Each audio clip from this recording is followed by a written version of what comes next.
Burn with me. Burn with me, Martha.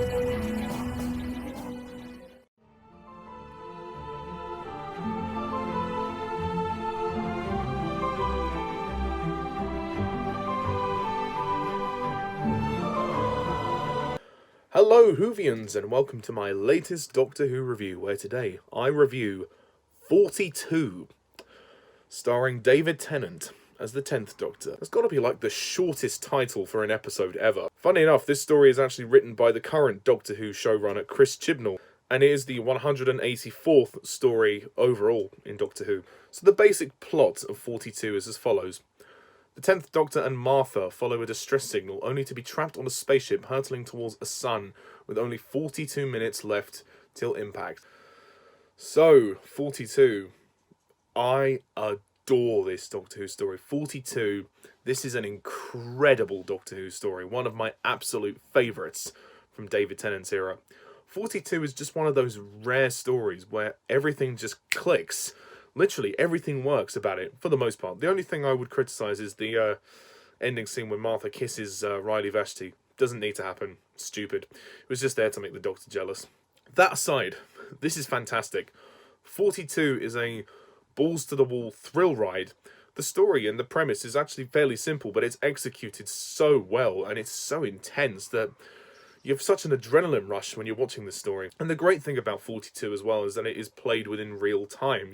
Literally, the episode is not much longer than the amount of time that the episode is set in. The episode is about 45 minutes, and obviously the story is it's constantly counting down the time until impact. So that definitely adds to the rush and the intensity of the story. What I also like is the idea of the story, the fact that they treat the sun as like a living organism, and that when it's inside you, it infects you and it turns you into a monster. And there's these two guys that get infected with it, and they start going around and killing everyone. And it makes for a pretty simple but very well executed premise. And again, the tension, like I've said, just rises and rises and rises.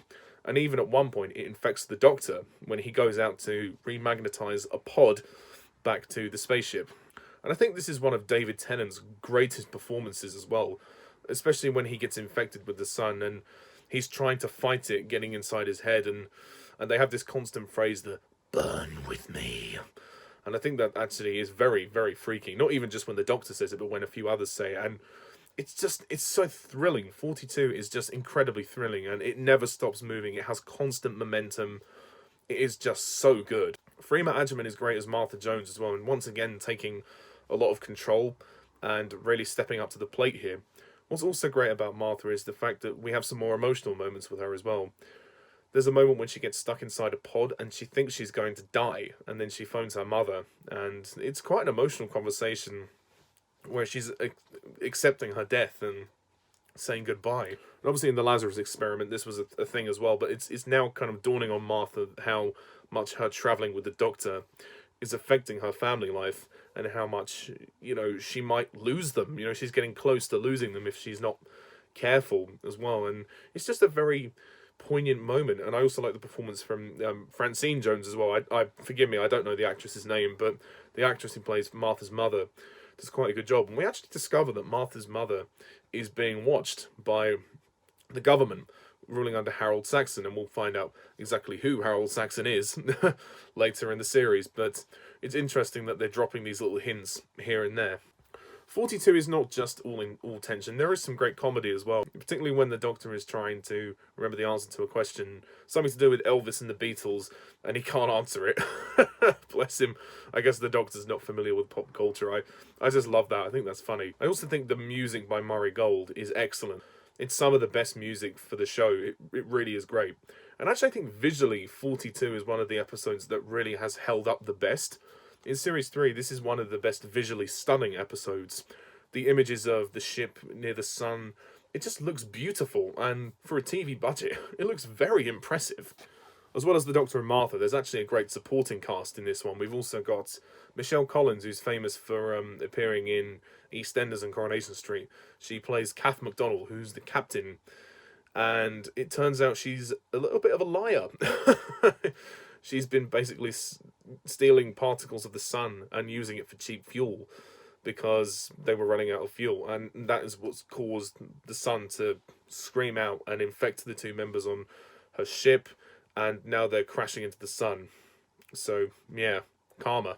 It is very easy to look at Kath as a villain, but I wouldn't necessarily call her that. I think she is a good human being, and she was just doing at the time what she thought was right. She didn't know that the sun was alive, and she didn't know that the sun was a living organism, but it's come back to bite her, and she's lost... Actually, one of the two guys is her husband, Corwin, and she's told by the Doctor that her husband has been infected by this parasite and he's gone. He's not there anymore. So the death of Kath and Corwin is very sad when she opens the airlock and burns in the sun with her husband. It's kind of poetic in a way, with the line "burn with me." You know, it kind of adds a new meaning to that, which is rather sad, I say. We also have Riley Vashti, played by William Ash. William Ash is a very good actor.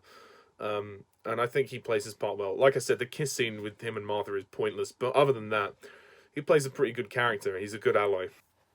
And there's Orin Scannell, played by Anthony Flanagan. He's also very good. We also have Ashton, played by Gary Powell. Although Ashton is not really Ashton for long. He gets taken over by the parasite, and yeah, he joins the hunt with Corwin. And then there's Vinette Robinson, who plays Abby Lerner, who's a nurse, sort of like a medical nurse. And there's also one other person called Irina Lesak, played by Rebecca Oldfield. She's not really in it that much, but she's like a sort of an apprentice to Ashton as like a maintenance woman. So there's plenty of people in this story, and they've all actually got good individual personalities, which I really appreciate. So it makes their deaths that much more tragic.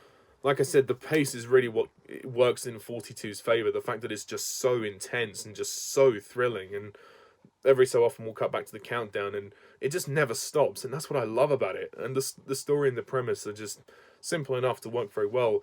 This story is that good. It feels so cinematic, and it could be released in a cinema, and it would be amazing. I would watch this on the big screen. It's great, and it actually is interesting how much the Doctor and Martha have grown closer as friends, and how he's now giving her the TARDIS key, which is good. He upgrades her phone like he did with Rose in The End of the World. So Martha can now phone her mother from wherever she wants in the world, as long as she has like some area code or something. So at the end of the day, 42 is just incredible. It is one of the best David Tennant stories of all time, and I think it's just so intense. It's so good. The story is very simple but very effective and very thrilling. It's just so exciting, and every time I watch it, I have this great adrenaline rush. And honestly, if you haven't seen this episode, you really need to. It is that good. So I will probably finish up by giving 42 an easy 10 out of 10.